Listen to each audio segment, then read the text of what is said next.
Mr. Jones owned a cotton plantation and many slaves.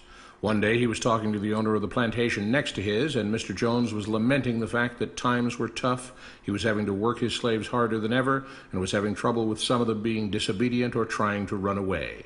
The other plantation owner said he knew someone who could help. Day 1. One day Mr. Jones called his slaves together so a man named Mr. Smith could talk to them. Before beginning, Mr. Smith whispered to Mr. Jones, "Whatever I say, do not contradict me or interfere, and I promise you your slave troubles will end." "My name is Mr. Smith," he said to the slaves, "and this may be the happiest day of your lives. From today forward, you will no longer be slaves, but free men."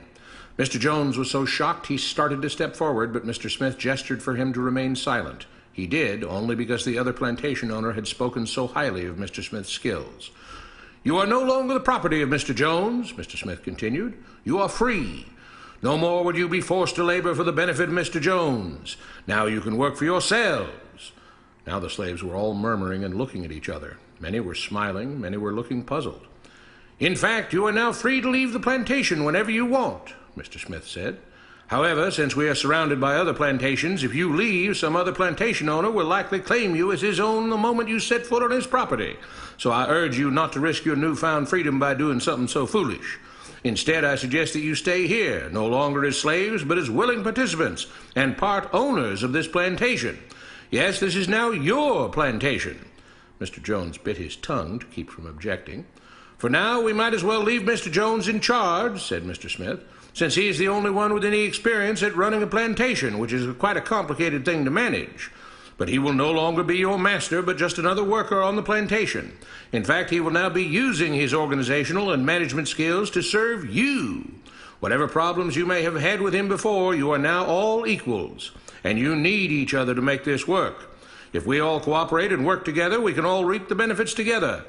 In honor of this happy occasion, I present you this new symbol of togetherness and cooperation, this flag, which shall be the emblem of the new, free Jones plantation." He held up the new flag, but most of those listening were still too amazed to respond. "And this shall be our motto," Mr. Smith announced. "We work together as free men for our mutual benefit, pledging our allegiance to the Jones plantation, which stands for prosperity, liberty, and justice for all. To celebrate, everyone has the rest of the day off. Enjoy your freedom, do as you please, and be back here tomorrow morning, bright and early, so that we may begin work on this great and noble new endeavor as equal free men." Finally convinced that Mr. Smith was serious, the former slaves applauded and cheered. Day 2. "We all want this plantation to do well," Mr. Smith said at the beginning of the next meeting, "so we can all share in the benefits. We all know that it takes a lot of effort to make a cotton plantation work. Just because you're all free doesn't mean you can stop working. In fact, since you're now working for yourselves, I expect you to work even harder than ever before, but now with pride and joy, knowing that you're working for yourselves. Of course, there still have to be rules. If everyone just does whatever he wants, the plantation won't produce anything. This experiment will fail, and we'll all starve.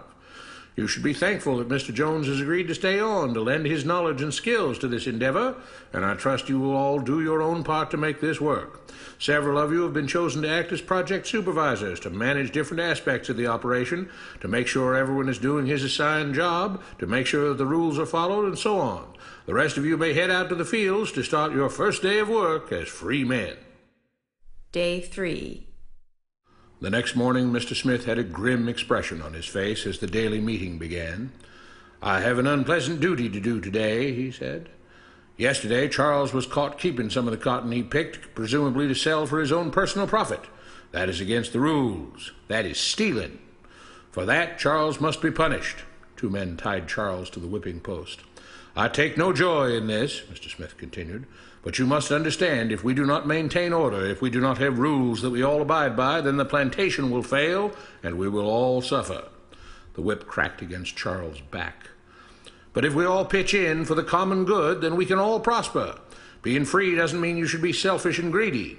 We must each do our assigned duties and obey the rules, and then we can all benefit, and each of you will receive your appropriate share of the profits."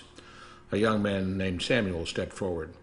"But if you and Mr. Jones decide the rules and whip us if we disobey, how is that any different from what we had before?" "How can you say that?" Mr. Smith asked. "I'm shocked. You were a slave before, and now you're free.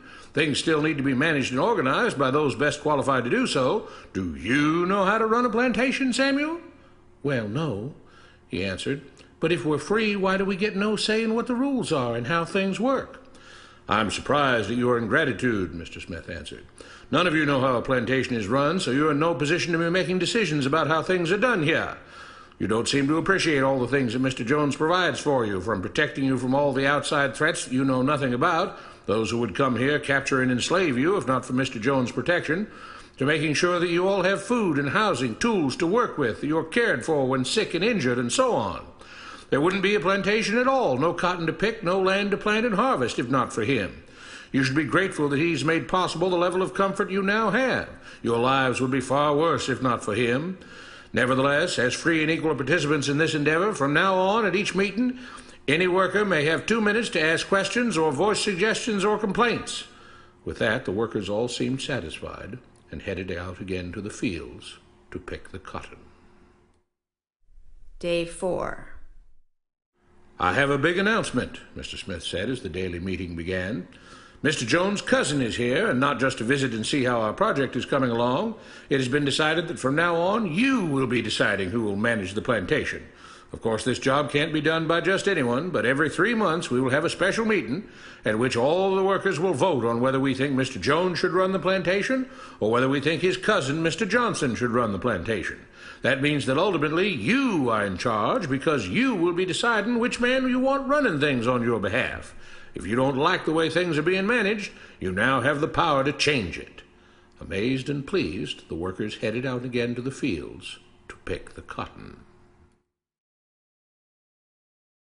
Days passed, months passed, a year passed, and the plantation continued to operate as before. Sometimes Mr. Jones was in charge, sometimes Mr. Johnson was in charge, but the day-to-day routine stayed exactly the same. The workers worked hard, long hours every day, and still had little to show for it. Every day the meeting would begin with them all reciting the Jones Plantation motto, "We work together as free men for our mutual benefit, pledging our allegiance to the Jones Plantation, which stands for prosperity, liberty, and justice for all." One day Mr. Smith announced, "Samuel is asked to say a few words this morning, and whatever the rest of us may think of his ideas and opinions, we are all free here, and that means we are all allowed to speak our minds. So, Samuel, you have 2 minutes. Begin." Samuel stepped forward, looking scared. "I was excited when all this started," he began, glancing nervously at Mr. Smith and Mr. Jones. "But don't you all see what's happened here? Nothing has changed. We're all still slaves." There were grumbles of disagreement from the crowd. "They tell us what to do and whip us if we don't. They still make all the rules and punish us if we disobey. They let us make suggestions and complain about things, but they never really change anything. They let us choose between Mr. Jones and Mr. Johnson, but what's the difference? The situation stays the same. We do all of the work and they take as much as they want and decide how much they'll let us keep. They live in luxury, made rich by the cotton we pick. We do all the work and have to build our own huts, grow our own food, and take care of ourselves. They leave us just enough that we don't revolt or run away. This is not freedom. We're all still slaves. They've only changed the words they use, but nothing else has changed. They say we're all free and equal, but we're not. They command and we obey. That's not freedom. That's not equality. They say we're free to leave, but all that means is that we're free to be someone else's slave. Why should we work or obey the rules? We didn't agree to this. They made the system. They forced it on us. They control and rob us and call it freedom.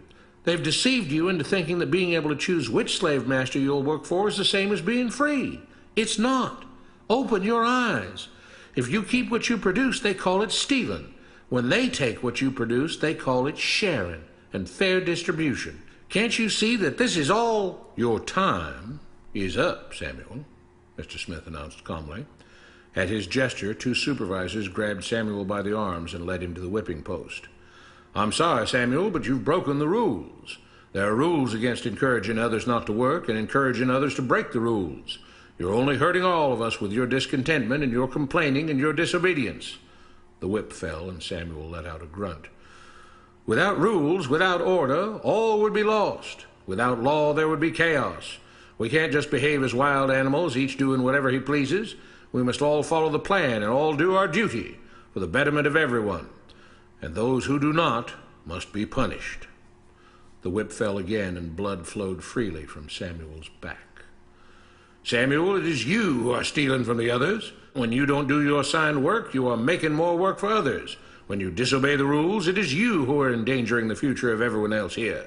You are the thief. You are the criminal. You are the one trying to destroy the arrangement that keeps us all safe and prosperous. At every lash of the whip, the other workers cheered louder and louder, some yelling curses at Samuel. Being spoiled and selfish, you complain about everything, talking as if you're oppressed. But you are the one ruining things. You are the one keeping us from being all we could be. It is your greed and your rebelliousness that is hurting all of us. They all play by the rules, Mr. Smith said, gesturing at the others. What makes you think that you don't have to? You think you're above the law? There were loud yells of agreement as the whip fell again. We must maintain order, Mr. Smith proclaimed, to make this plantation great, to make it so that we can all be happy and prosperous. To have the society we want, there have to be rules. We all have to contribute our fair share to this great endeavor, and we cannot tolerate actions and attitudes that seek to undermine the amazing things that together as free men we have achieved and will continue to achieve. Mr. Jones was smiling as he gave Mr. Smith a pat on the back. The crowd was cheering so loudly that none of them had noticed that Samuel had died. What you have been taught about government and politics is no more accurate or reasonable than what Mr. Smith taught the slaves. If you're ready to look through the veil of rhetoric and propaganda to see the reality beneath, get a copy of The Most Dangerous Superstition. It will change the way you see the world.